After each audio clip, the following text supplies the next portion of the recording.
One जीव और पर्यावरण मंत्री और बीदर जिले के इंचार्ज मंत्री ईश्वर बी खंडरे ने कहा कि महिलाओं का सशक्तिकरण समाज की तरक्की का जरिया है। वह रविवार को बीदर में जिला प्रशासन, जिला पंचायत और महिला एवं बाल विकास विभाग के सहयोग से पूज्य चन्नबसवा पट्टदेवरू रंग मंदिर में आयोजित जिला स्तरीय महिला दिवस कार्यक्रम का उद्घाटन करने के बाद बोल रहे थे। जैसा कि कहा जाता है, जो हाथ पालने को चलाते हैं वही देश पर राज कर सकता है। महिलाओं ने आज समाज के सभी क्षेत्रों में अपनी काबिलियत साबित की है। उन्होंने कहा कि पूर्व प्रधानमंत्री इंदिरा गांधी, जिन्हें आयरन लेडी के नाम से जाना जाता है, का साहसिक शासन देश के इतिहास का एक महत्वपूर्ण अध्याय है। खेल के क्षेत्र में पीटी उषा और साइना नेहवाल सहित कई महिला एथलीटों ने देश का नाम रोशन किया है। मंत्री ने बताया कि अंतरिक्ष के क्षेत्र में कल्पना चावला, सुनीता विलियम्स ने दुनिया भर में भारत का नाम ऊंचा किया है। कर्नाटक कांग्रेस सरकार ने महिला सशक्तिकरण को बहुत महत्व दिया है और गृहलक्ष्मी स्कीम के तहत परिवार की हर महिला मुखिया को हर महीने 2000 रुपए की आर्थिक मदद दी जा रही है। उन्होंने कहा कि शक्ति स्कीम के तहत राज्य की करोड़ों महिलाओं को मुफ्त बस यात्रा की सुविधा मिल रही है। इस मौके पर नगर निगम प्रशासन और हज मंत्री Rahim Khan, Bidar ZP CEO Girish Badole, doctor Girish Badole, बूढ़ा के जिला अध्यक्ष बसवराज जापशेट्टी, बीदर महानगर पालिका चेयरमैन मोहम्मद गौस के अलावा जिला की कई महिला मौजूद रही। कैमरामैन पपुराज का कवरेज।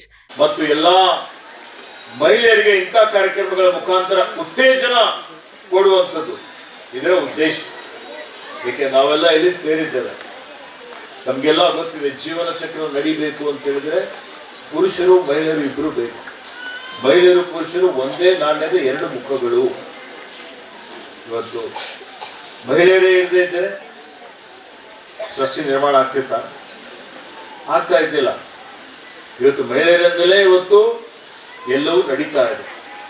ಹೀಗಾಗಿ ಪುರುಷ ಪ್ರಧಾನವಾದಂತಹ ಈ ಒಂದು ಸಮಾಜದಲ್ಲಿ ಸ್ವಾತಂತ್ರ್ಯ ಪೂರ್ವದಿಂದಲೂ ಅನಾದಿ ಕಾಲದಿಂದಲೂ ಮಹಿಳೆಯರಿಗೆ ಶೋಷಣೆ ಆಗ್ತಾನೆ ಬಂದಿದೆ.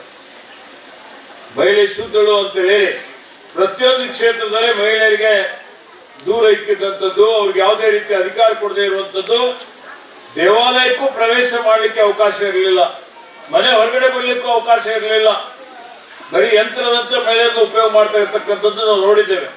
ನಮ್ಮ ರಾಷ್ಟ್ರದ ಇತಿಹಾಸ ನೋಡಿದ್ರೆ ದೇವಿ ದೇವತೆಗಳಿಗೆ ಅಂದ್ರೆ ನಾವೆಲ್ಲ ದೇವಿ ಆರಾಧನೆ ಮಾಡ್ತೀವಿ, ಆದಿಶಕ್ತಿ ಅಂತ ಹೇಳ್ತೀವಿ. ಆದಿಶಕ್ತಿ ಅಂತ ಹೇಳಿದ್ರೆ ಇವತ್ತು ದೇವಿ ಮಾತೆಗೆ ನೀವೆಲ್ಲ ನೋಡ್ರಿ, ಎಲ್ಲಾ ನದಿಗಳ ಹೆಸರು ಮಹಿಳೆನೇ ಇದೆ. ಭಾರತ್ ಮಾತೆ ಅಂತ ಹೇಳಿ ಕರಿತೀವಿ. ಎಲ್ಲಾ ದೇವಾಲಯಗಳಿಗೆ ಲಕ್ಷ್ಮಿ, ಸರಸ್ವತಿ ಎಲ್ಲ ಪೂಜೆಯನ್ನು ಮಾಡ್ತೀವಿ, ಎಲ್ಲ ಮಹಿಳೆಯರೇ ಇದ್ದಾರೆ. ಆದರೆ ಇವತ್ತು ಮನೆಯಲ್ಲಿ ಮಾತ್ರ, ಸಮಾಜದಲ್ಲಿ ಮಾತ್ರ ಮಹಿಳೆಯರಿಗೆ ಗೌರವ ಕೊಡದೇ ಇರುವಂಥದ್ದು ನಾವು ನೋಡ್ತಾ ಇದ್ದೇವೆ. ಇವತ್ತಿಗೂ ಸಹಿತ ಇಷ್ಟೊಂದು ಕಾಯ್ದೆ ಮಾಡಿದ್ದೇವೆ, ಇಷ್ಟೊಂದು ಕಾನೂನುಗಳು ಮಾಡಿದ್ದೇವೆ. ಇವೆಲ್ಲ ಮಾಡಿದ್ರು ಸಹಿತ ಮಹಿಳೆಯರಿಗೆ ಅಪಹಾಸ್ಯ ಮಾಡುವಂಥದ್ದು, ಮಕ್ಕಳ ಮೇಲೆ ದೌರ್ಜನ್ಯ ಆಗ್ತಾ ಇರ್ತಕ್ಕಂಥದ್ದು ನಾವು ನೋಡ್ತಾ ಇದ್ದೇವೆ. ನಿಮ್ಗೆಲ್ಲರಿಗೂ ಗೊತ್ತಿದೆ.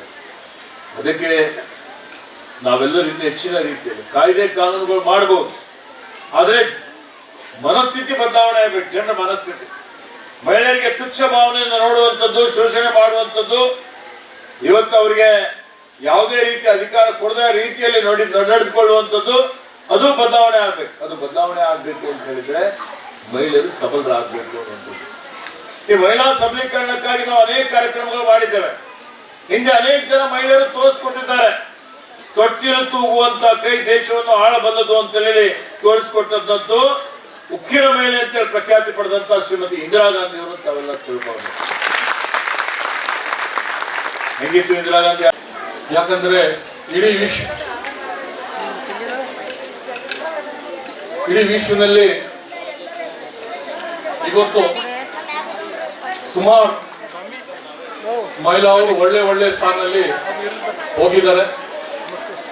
ಒಳ್ಳೆ ಸ್ಥಾನ, ರೆಸ್ಪಾನ್ಸಿಬಿಲಿಟಿ ತುಂಬಾ ಒಂದು ವಿಶ್ವಾಸದಿಂದ, ಒಂದು ಪ್ರೀತಿಯಿಂದ ನಿಭಾಯಿಸಿದ್ದಾರೆ. ಮಹಿಳಾ ಬಗ್ಗೆ ನಾವು ಎಷ್ಟು ಹೇಳಿದ್ರು ಕಡಿಮೆ ಇದೆ. ಇಡೀ ಜಗತ್ತಿನಲ್ಲಿ ಆಗಲಿ, ನಮ್ಮ ದೇಶದಲ್ಲಿ ಆಗಲಿ, ನಮ್ಮ ದೇಶದಲ್ಲಿ ತಮ್ಮೆಲ್ಲರಿಗೂ ಗೊತ್ತಿದೆ, ನಮ್ಮ ಪ್ರೈಮ್ ಮಿನಿಸ್ಟರ್ ಆಗಿದ್ರು ಮಹಿಳಾ ಇಂದಿರಾ ಗಾಂಧೀಜಿ ಸುಮಾರು ವರ್ಷ. ಮತ್ತೆ ಪ್ರೆಸಿಡೆಂಟ್ ಆಫ್ ಇಂಡಿಯಾ ನಮ್ಮವರು ಮಹಿಳಾ ಅವರು ಇದ್ದಾರೆ, ನಮ್ಮೆಲ್ಲರಿಗೂ ಗೊತ್ತಿರ್ಬೋದು. ನಮ್ಮ ಕರ್ನಾಟಕದಲ್ಲಿ ಚೀಫ್ ಸೆಕ್ರೆಟರಿ ಮಹಿಳಾ ಇದ್ದಾರೆ. ನೆಕ್ಸ್ಟ್ ಸಿಎಂ ಆದ ಮೇಲೆ ಚೀಫ್ ಸೆಕ್ರೆಟರಿ ಇರ್ತಾರೆ. ದೊಡ್ಡ ದೊಡ್ಡ ಸ್ಥಾನದಲ್ಲಿ ಹೇಳ್ತೇನೆ. ಮತ್ತೆ ನಮ್ಮ ಬೀದರ್ನಲ್ಲಿ ತಾವು ನೋಡಬಹುದು ಮಹಿಳಾನೇ DC ಇದ್ದಾರೆ. ಈಗ ತಾವೆಲ್ಲರೂ ಸುಮಾರು ರೆಸ್ಪಾನ್ಸಿಬಿಲಿಟಿಯಿಂದ ಕೆಲಸ ಮಾಡ್ತೇವೆ.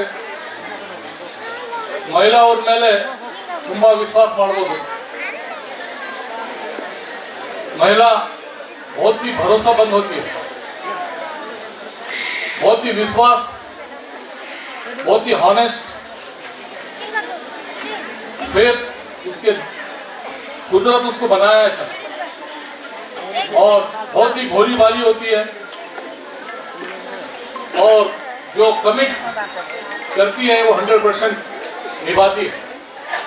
आप देखो तो ನೋಡಬಹುದು, ಒಂದು ಆಫೀಸ್ನಲ್ಲಿ ತಾವು ಎಲ್ಲರೂ ಕೆಲಸ ಮಾಡ್ತಾರೆ, ಏನೋ ಒಂದು ಬರೀ ನೀವು ಊಟಕ್ಕೆ ಹೋಗ್ತೀರಿ, ಊಟ ಮಾಡಿ ಮತ್ತೆ ಕೆಲಸಕ್ಕೆ ಬರ್ತಾರೆ. ಅದೇ ಜೈಂಟ್ಸ್ ಊಟ ಹೋದ್ರ ಮೇಲೆ ಹೋಟೆಲ್ಗೆ ಹೋಗ್ತಾರೆ, ಬೇರೆ ಬೇರೆ ಕಡೆ ಹೋಗ್ತಾರೆ, 1-2 ತಾಸು ವೇಸ್ಟ್ ಮಾಡಿ ಎಲ್ಲ ಕೆಲಸ ಮುಗಿದ ಮೇಲೆ ಬರ್ತಾರೆ. ಮತ್ತೆ ಅವನು ಕೆಲಸ 8 ದಿವಸ ಒಂದೊಂದು ತಿಂಗಳ ಅದೇ ಟೇಬಲ್ನಲ್ಲಿ ಇರ್ತದೆ ಫೈಲ್. ಆದರೂ ಮಹಿಳಾ ಹತ್ರ ಆ ಥರ ಇಲ್ಲ, ಬರೇ ಊಟ ತಗೊಂಡು ಊಟದ ಟೈಮ್ ಬಿಟ್ಟು. देश विदेश और स्थानीय समाचारों के लिए KP News 24/7 को लाइक शेयर सब्सक्राइब जरूर करें। धन्यवाद।